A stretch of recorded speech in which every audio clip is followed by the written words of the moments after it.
नमस्कार, एक बार फिर से स्वागत है आपका भारत न्यूज़ में। और आज गाज़ियाबाद की लोनी विधानसभा में मौजूद हूँ। लगातार राजनीति से जुड़े हुए लोगों से हम आपको रूबरू करा रहे हैं, उनके बारे में, उनके विज़न, उनकी योजनाएं, उनकी दूरदर्शिता और क्या कुछ उनके मन में उथल पुथल राजनीति और अन्य चीज़ों को लेकर चलते रहते हैं। ये सब चीज़ें आपको हम लगातार दिखाई रहे हैं। आज बातचीत करने के लिए समाजवादी पार्टी के नेता दिनेश गुजर मेरे साथ मौजूद हैं, जिन्होंने कई पदों पर रहकर पार्टी में काम किया है और लोनी में भी उनका एक अलग ही पहचान है। ये बातचीत करते हैं। दिनेश जी बहुत बहुत स्वागत है आपका। नमस्कार आकाश भाई, बहुत बहुत धन्यवाद आपका कि हम।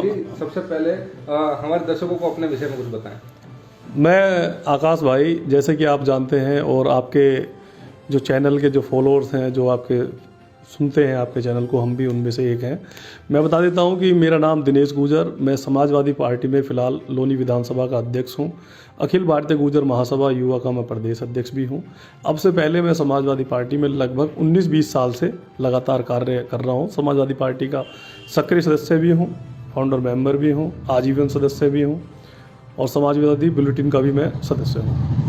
दिनेश जी, तो आप सबसे पहले बताएं, राजनीति की तरफ आपका झुकाव कैसे हुआ? राजनीतिक जीवन में मेरी शुरुआत जो है, शुरू से ही बचपन से कुछ मेरे जो कीटाणु थे वो जाग गए और मैं लगातार बचपन से ही, क्योंकि मैं छात्र राजनीति में भी मैं रहा हूँ, मेरा इन्वॉल्वमेंट रहा है। मैं भीमराव अम्बेडकर कॉलेज का भी मैं सदस्य रहा हूँ, दिल्ली यूनिवर्सिटी से भी मैंने अपनी पढ़ाई की है। और जब मैं छोटा था तो कॉलोनी में ही मेरे साथ जो है मेरे माता पिता जो है समाज हित में कार्य करते थे यहाँ पे लगातार, क्योंकि हम गाज़ियाबाद में राजनगर में रहते हैं। तो यहाँ पर लोगों की बहुत सारी जो है मूलभूत समस्याएं थी, तो उनकी समस्याओं को मेरे फादर और मेरी मदर जो है लगातार समाधान किया करते थे।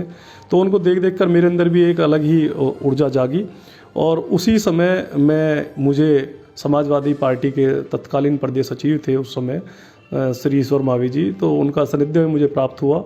उन्होंने मुझे समाजवादी पार्टी में मुझे सदस्यता दिलाई और उसके दिलाने के बाद मैं वार्ड अध्यक्ष से लेके आज मैं विधानसभा का, मैं लोनी का अध्यक्ष हूँ।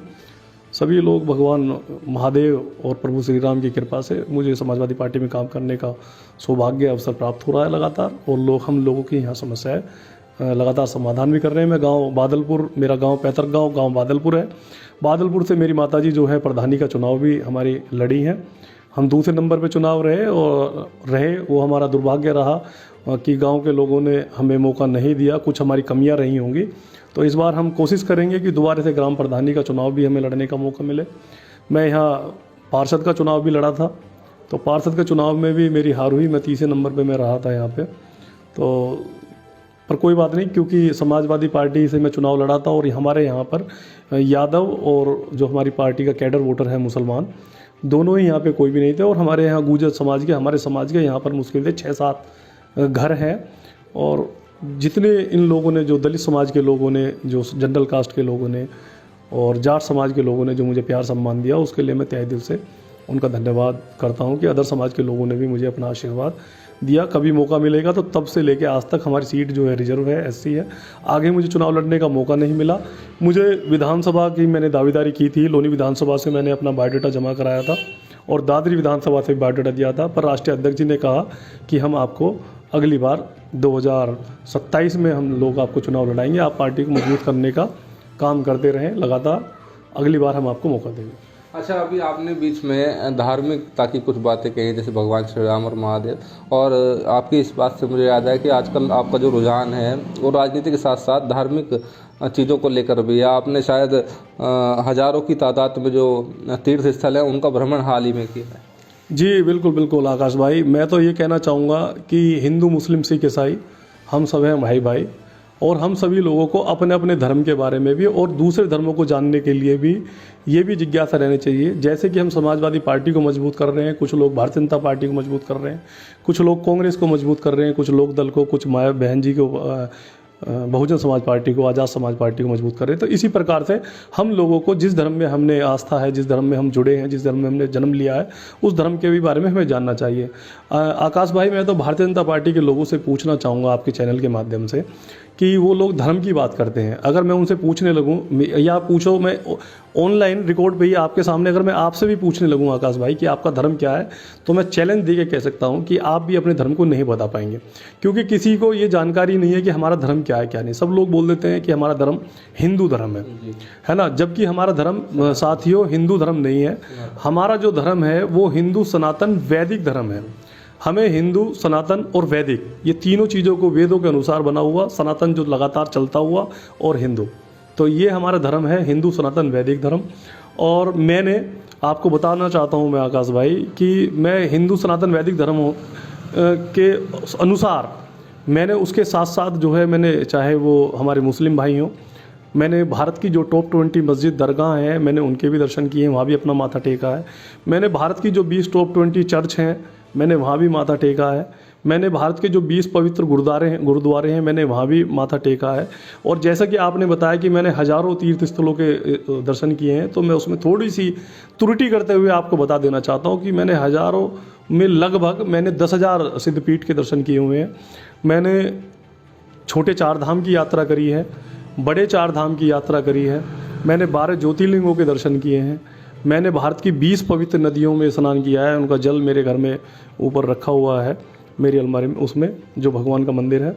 और मैंने माता सती के जो 51 शक्तिपीठ हैं, लगभग जो है 38 से 40 शक्तिपीठों के मैं दर्शन कर चुका हूँ, जिसमें कि 10 शक्तिपीठ जो हैं वो बाहर हैं, चाहे वो नेपाल हो, बांग्लादेश हो, पाकिस्तान हो, चीन हो, तो वहाँ के जो है, और श्रीलंका, तो वहाँ के जो है वो मैं अभी दर्शन कर नहीं पाया हूँ। तो अब मेरी यात्रा जो है कश्मीर से लेकर कन्याकुमारी तक, लगभग हमारे जो देश में 28 स्टेट और 8 केंद्र शासित प्रदेश हैं, जिसमें से मैं लगभग 30 जो स्टेट और केंद्र शासित प्रदेश है सब में मैं घूम चुका हूँ धार्मिक तीर्थ स्थलों पे। आर्य समाज की स्थापना और आर्य समाज का जो बीड़ा स्वामी दयानंद सरस्वती जी ने उठाया था, उनका गाँव, पैतृक गाँव गुजरात में टंकारा, मैं वहाँ पर भी जा चुका हूँ।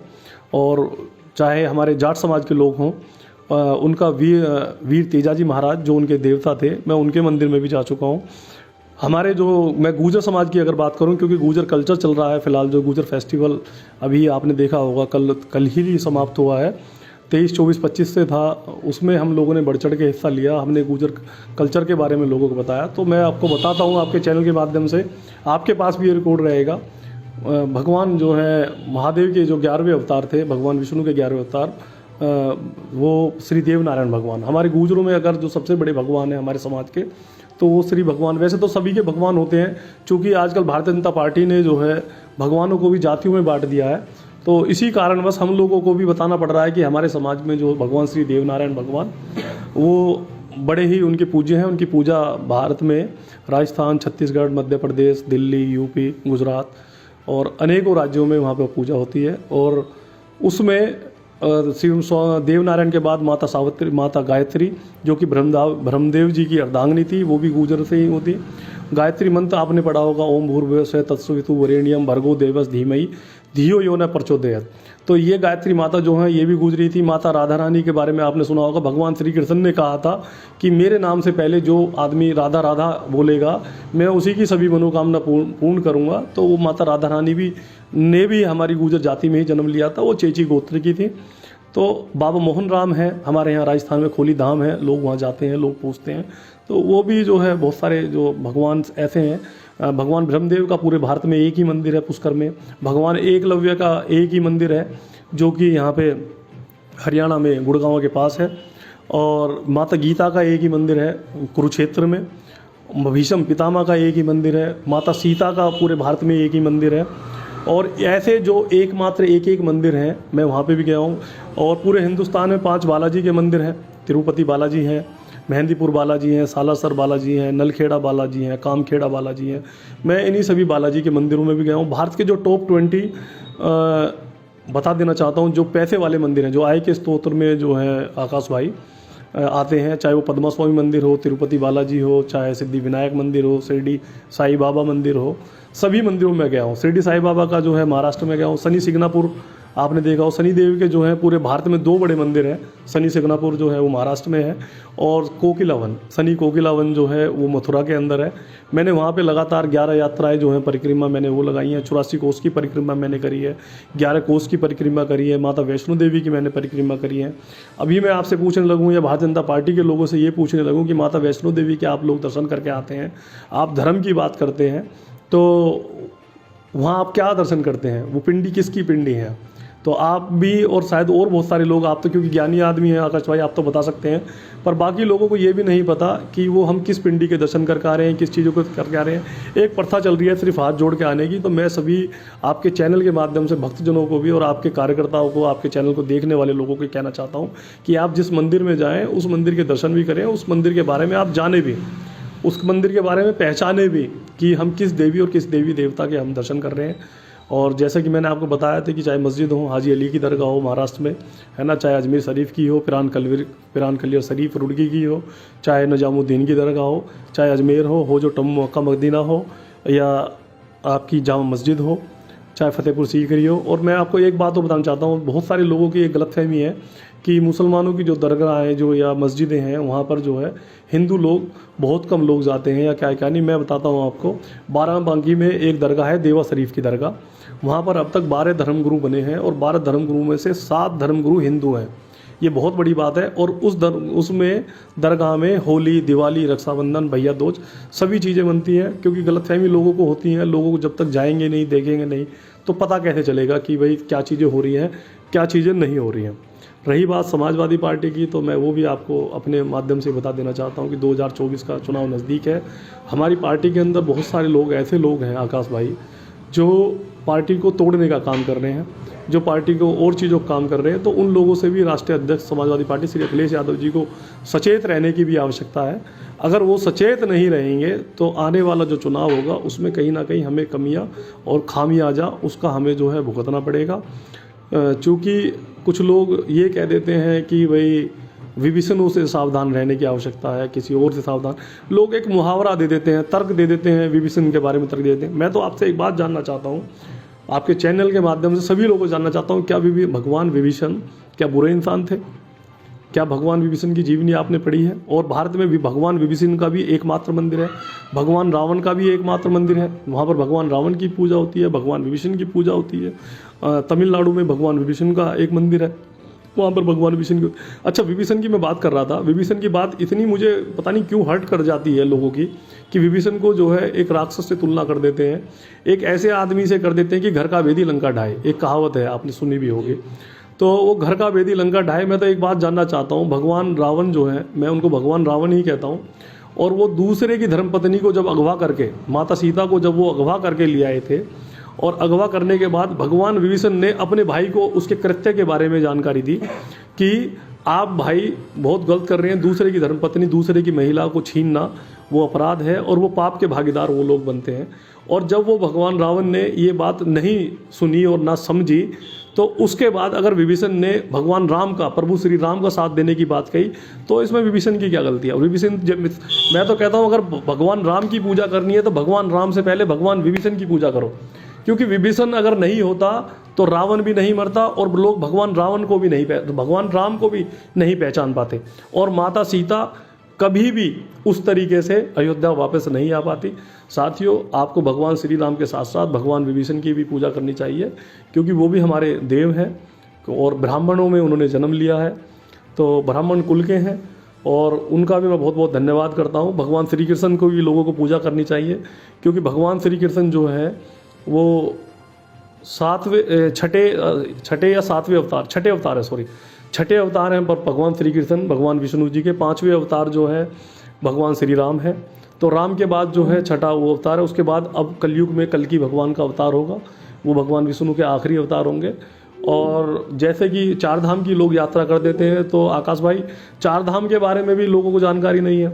4 धाम लोग ये मान लेते हैं कि भाई हमारे जो है माता गंगोत्री, माता यमुनोत्री और बाबा केदारनाथ और बाबा बद्रीनाथ, जबकि मैं साथियों आपको बता देना चाहता हूँ ये 4 धाम की यात्रा नहीं है। 4 धाम की यात्रा भगवान बद्रीनाथ, भगवान जगन्नाथपुरी, भगवान द्वारकाधीश और रामेश्वरम, भगवान रामेश्वरम। ये 4 धाम की यात्रा है। 4 धाम की यात्रा means east west north south, पूर्व पश्चिम उत्तर दक्षिण, 4 यात्राओं की ये जो है 4 दिशाओं की ये यात्रा है।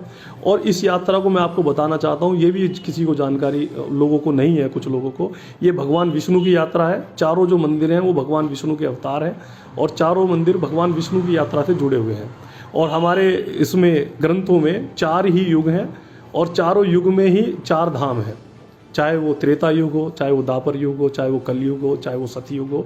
और एक और मजे की बात है आकाश भाई कि चारों युगों में ही एक एक मंदिर बना है।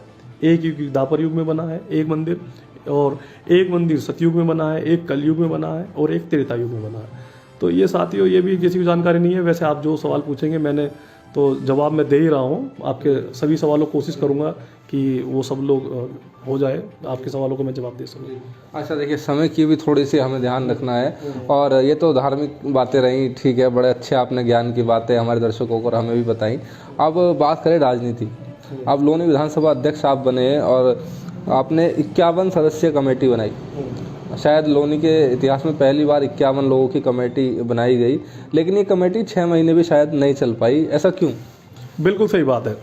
दरअसल क्या है, अभी मैं आपको बता देना चाहिए, बहुत अच्छा आपने सवाल किया है आकाश भाई। मैंने पूरे उत्तर प्रदेश में और पूरे जिले गाजियाबाद में, सबसे बड़ी बात है 56,000 की मैंने सक्रिय सदस्यता दी। आज तक के इतिहास में लोनी विधानसभा के अंदर 56 सक्रिय सदस्य आज तक नहीं बने हैं और वो कागजों में रजिस्टर्ड है। तो 56,000 की मैंने जो है सक्रिय सदस्यता भी कराई। दूसरी बात, 6 महीने में जो हमने कमेटी बनाई थी, आज तक के इतिहास में कमेटी भी 52 सदस्य कमेटी जो है आज तक नहीं बनी है।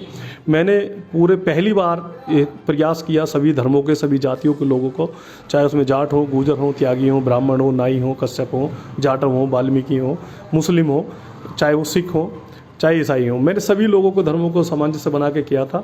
तो अभी कुछ दिन पहले हुआ क्या आकाश भाई, कम शब्दों में बताने का प्रयास करता हूँ कि अभी हमारी पार्टी में कोई एक व्यक्ति था जो मेरे से पहले पूर्व का विधानसभा का अध्यक्ष था।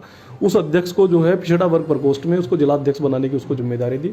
उस जिम्मेदारी को देख के कि मेरी कमेटी में कुछ लोग जो थे, 10-15 लोग जो थे, वो उस कमेटी में उनके साथ पूर्व की विधानसभा कमेटी में कार्य कर चुके थे। तो उन लोगों ने लगातार जो है समाजवादी पार्टी से पद से त्यागपत्र देना शुरू कर दिया। और शुरू कर देने के साथ साथ 10-15 लोगों ने जब इस्तीफ़ा दे दिया तो मैंने जिलाध्यक्ष जी से अनुरोध किया कि ये तो इससे बहुत ज़्यादा हलचल मच जाएगी और बहुत ज़्यादा पार्टी को नुकसान हो जाएगा। तो हम और स्वयं जिलाध्यक्ष जी ने उन लोगों से फ़ोन के माध्यम से बात करके उनको समझाया, उनको बातें बताई कि आप लोग जो है इस्तीफ़ा ना दें, और उन सब का हमने इस्तीफ़ा जो है वो नामंजूर हमने कर दिया।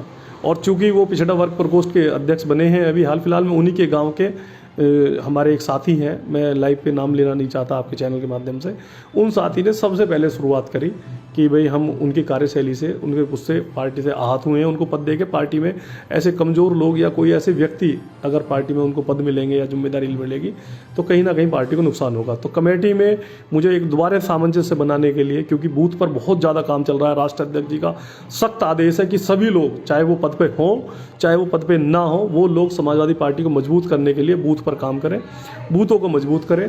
तो हमने सोचा कि हमने जिलाध्यक्ष से निवेदन किया कि हम इस कमेटी को भंग करके और दोबारा दूसरे तरीके से जो है हम इसमें नए लोगों को जोड़ेंगे, पुराने लोगों को सामंजस्य बनाएंगे और बूथ पर हम जल्दी काम करके 10 दिन के अंदर बूथ कमेटी बनाकर हम सबसे पहले दें, क्योंकि 2024 का चुनाव मार्च में या अप्रैल में होने की बिल्कुल आशंका है। तो इसीलिए हमने कमेटी भंग की है और आने वाले दिनों में मैं जल्दी ही कमेटी भी और बूथ कमेटी दोनों बनाकर जिला अध्यक्ष जी को और राष्ट्रीय अध्यक्ष जी के हाथों को हम सुपुर्द कर दें। अच्छा, एक तरह से अभी गठबंधन है आप लोगों का कई दलों के साथ और विपक्ष समाजवादी पार्टी यूपी में तो है ही, लेकिन कोई भी कार्यकर्ता जमीन पर विपक्ष की भूमिका निभाता हुआ नज़र नहीं आता, जबकि लोनी में बहुत से ऐसे लोग हैं जो विभिन्न पदों पर रहे हैं, जनप्रतिनिधि भी रहे हैं और आज वो सब विपक्ष में भी हैं, लेकिन कोई भी ज़मीन पर सपा का झंडा उठाता हुआ मुझे दिखाई नहीं देता। ऐसा क्यों लगता है? दरअसल क्या है, कुछ लोगों ने, हमारे जो समाजवादी पार्टी के राष्ट्रीय अध्यक्ष हैं आदरणीय श्री अखिलेश यादव जी, पूर्व मुख्यमंत्री, उन लोगों की, उनकी और उनके आसपास के लोगों की जो है वो आंखों में धूल झोंकने का काम कर रहे हैं। क्योंकि जब भी राष्ट्रीय अध्यक्ष जी का पश्चिमी उत्तर प्रदेश में या इधर की तरफ दौरा लगता है तो वहाँ पर वो चेहरा दिखाने के लिए, वो चमकाने के लिए चले जाते हैं, और जब पार्टी में बूथ पर काम करने की बात आती है, चूँकि अभी थोड़ी देर पहले मैंने बूथ की बात करी थी, तब वो लोग मना कर देते हैं। मैंने भी आपकी बातों में हाँ मिलाते हुए मैं कहता हूँ मैंने समाजवादी पार्टी लोनी विधानसभा के लगभग 100 आदमियों को, जो पूर्व के जो कार्यकर्ता हैं, उन लोगों को मैंने फ़ोन किया था और मैंने उनसे कहा, तो उन लोगों का समाजवादी पार्टी में काम करने के लिए या वर्क करने के लिए बिल्कुल उनके पास समय नहीं है। किसी की माताजी बीमार है, किसी के पिताजी बीमार हैं, चलो हो सकते हैं ये सब चीज़ें बीमार हो जाते हैं, पर लोग जब मैं सोशल मीडिया पर उनकी एक्टिविटी देखता हूँ तो शादी ब्याहों में कहीं वो लड्डू खा रहे होते हैं, कहीं बर्फ़ी खा रहे होते हैं, चाहे फिर वो भाजपा के लोगों के जब जन्मदिन होते हैं तो उनके जन्मदिन मनाने के लिए उनके घर पे होते हैं। भाजपा के जनप्रतिनिधि, चाहे वो विधायक हों, चाहे वो चेयरमैन हो या कोई और भी हो, तो उनके घर वो बड़े मज़े में, बड़े फर्स्ट क्लास उनके दिखाई देते हैं चेहरे। वहाँ पता नहीं चल पाता कि वो लोग समाजवादी पार्टी के लिए काम कर रहे हैं या वो विरोध के उसमें काम कर रहे हैं।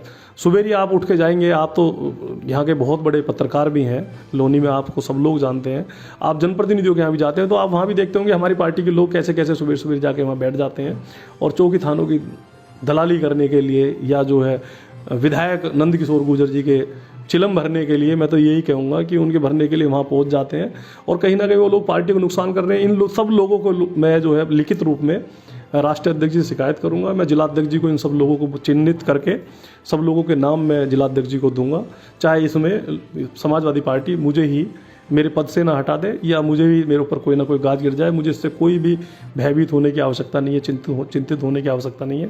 पर जो मुझे समाजवादी पार्टी ने काम दिया है उन लोग करेंगे। यहाँ पर हाजी जाकिर अली पूर्व विधायक हैं, बहुत अच्छा काम कर रहे हैं समाजवादी पार्टी के लिए, और बहुत सारे लोग हैं, अनीस अली हैं, वो भी अच्छा काम कर रहे हैं, परवेज़ बैसोया है, वो भी अच्छा काम कर रहे हैं, और बहुत सारे लोग हैं जो लोग हैं अच्छा काम कर रहे हैं। रविशंकर वाल्मीकि जी हैं, पार्टी के कद्दावर नेता हैं, है ना, वो भी बहुत अच्छा काम कर रहे हैं। ऐसे लोगों को आगे बढ़ाना चाहिए, रविशंकर वाल्मीकि जैसे लोगों को, उनको टिकट देना चाहिए, है ना, उनको चुनाव लड़वाना चाहिए। मैं तो मांग करूंगा, दलित समाज के उभरते हुए नेता है और 24 घंटे पार्टी के लिए वर्क करते हैं। बाकी अगर यहाँ पर हमें पार्टी जो आदेश देती है, चाहे वो जयंती मनाने का हो, चाहे पुण्यतिथि मनाने का हो, या कहीं एसडीएम को ज्ञापन सौंपने का हो, हम वहाँ सभी लोग जाने का प्रयास करते हैं। पर लोनी की भागीदारी मुझे बड़े शर्म का विषय है मेरे लिए भी, क्योंकि आप जैसे बता ही रहे हैं कि लोनी के लोग जो है फिलहाल पता नहीं क्यों एक्टिव नहीं है, क्यों डरे हुए हैं, क्यों भयभीत हो रहे हैं, पता नहीं क्या विधायक नंद किशोर गुर्जर से ये लोग भयभीत हैं, या जो है ये पहले जो चेयरमैन थे, पूर्व चेयरमैन, अब तो खैर वो गठबंधन के साथी हैं, उनसे ये भयभीत हैं, या कौन वो लोग हैं जिन लोगों से हमारी पार्टी के जो कार्यकर्ता है, क्योंकि हमारी पार्टी कार्यकर्ता निर्भीक कार्यकर्ता है। हमने तो कभी देखा ही नहीं। नेताजी ने हमें एक चीज़ बताया कि जो बात कह सकते हो, एक समाजवादी पार्टी एक ऐसी पार्टी है जो मेज पर बैठकर बात कर सकती है और वो अपनी बात रख सकती है, निर्भीकता के साथ बात रख सकती है। पता नहीं हमारे कुछ साथियों को क्या हो गया है, क्या कोमा में वो चले गए हैं, मैं नाम लेना नहीं चाहता, पर आपके चैनल के जो चाहने वाले लोग हैं, जो लोनी की जनता, वो सब समझ रही होगी कि मैं किन लोगों की तरफ इशारा कर रहा हूँ। क्यों डर गए हैं, क्यों एक्टिविटी नहीं नजर आ रही, क्यों बूथ नहीं बना रहे हैं, क्यों धरने प्रदर्शनों में नहीं जा रहे हैं, जबकि हम लगातार सोशल मीडिया के माध्यम से, ग्रुप से, फ़ोन कॉल से हम उन लोगों को बुलाते भी हैं, पर नहीं आ पा रहे हैं। तो इसमें किसकी कमियां हैं मुझे समझ में नहीं आती हैं आकाश भाई, पर हम लोग प्रयास करेंगे, चाहे हमें उनके हाथ जोड़ने पड़े, पैर पकड़ने पड़े, खुशामद करनी पड़े, क्योंकि हम समाजवादी पार्टी के कर्मठ कार्यकर्ता हैं, नेता हैं। तो हम प्रयास करेंगे उन लोगों को भी, आप देखेंगे जल्दी जल्दी वो लोग धरनों में भी, और बड़ा धरना हम लोनी में आने वाले समय में हम करेंगे, प्रयास करेंगे लोगों की जनता को उसको लेकर, समस्याओं को लेकर। पहले भी हमने समस्याओं को लेकर ज्ञापन भी दिए हैं और बातें रखी हैं, चाहे वो कोई भी बातें हों। हमारी सरकार में आपको पता है लोनी में थाने बने हैं, तहसील बनी है, मेट्रो बनी है, सड़कें बनी हैं, लैपटॉप बटे हैं, टैबलेट बटे हैं। हमने क्या नहीं दिया, सरकारी अस्पताल हम लोगों ने बनवाया, लोनी में सब कुछ दिया है। और राष्ट्रीय अध्यक्ष जी ने देखिए कितना अच्छा काम किया, कितना पुनीत कार्य किया था कि यहाँ गाजियाबाद में हज हाउस हम लोगों ने जो है अपने भाइयों के लिए, अपने साथियों के लिए दिया है ना, मंदिरों बनवाने के हमने काम किया, सब चीज़ हम सभी धर्मों के लिए। पता नहीं क्यों अब लोग जो है कहीं ना कहीं, कुछ कार्यकर्ता हमारे जो है वो MIM की तरफ जा रहे हैं, पता नहीं क्यों जा रहे हैं, यहाँ भी पार्टी के लोग छोड़ के, समझ में ही नहीं आ रहा। वो पार्टी जो भारतीय जनता पार्टी से मिली हुई पार्टी है, उस पार्टी की तरफ लोग बात करते हैं, सब बेकार की चीज़ें हैं। मैं सभी से अनुरोध करूँगा कि सभी लोग जो है समाजवादी पार्टी को मजबूत करें और इधर उधर ना भगें। सब लोग बी टीम है, ये सब भारतीय जनता पार्टी के लोग हैं, और सिर्फ भारतीय जनता पार्टी को कमज़ोर, और भारतीय जनता पार्टी का मुकाबला सिर्फ और सिर्फ अखिलेश यादव जी कर सकते हैं। बिल्कुल। तो ये दिनेश जी थे जिन्होंने ये बताया कि ज़मीन पर कुछ लोग जो है वो समाजवादी पार्टी को खोखला करने का काम कर रहे हैं, ऐसा इनका मानना है। और अगर ऐसा सच में है तो जाहिर सी बात है कि चाहे बड़े नेता कितने भी दावे कर लें लोकसभा चुनाव में जीतने का, लेकिन ज़मीन पर स्थिति